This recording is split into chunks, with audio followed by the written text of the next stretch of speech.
Ja, min far var DJ, a.k.a. Ronnie Bass. Eller Funky Ronnie, som man hed så fint i 80'erne. Så det var han.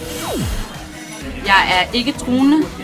Jeg tror ikke på Jesus, men jeg henter ret meget inspiration sådan rent tøjmæssigt til sine kostymer fra kristendom. Jamen, jeg hedder Lucy i virkeligheden. Jeg hedder ikke Love til efternavn, men måske skifter til den dag.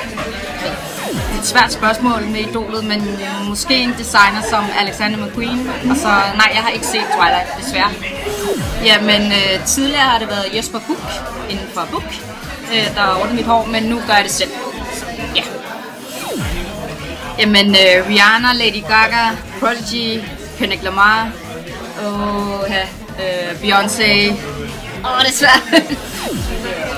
Jamen, jeg er gået ned ad Jomfru Ane-Gade en gang, og der var gang i den, så jeg vil sige en 5'er.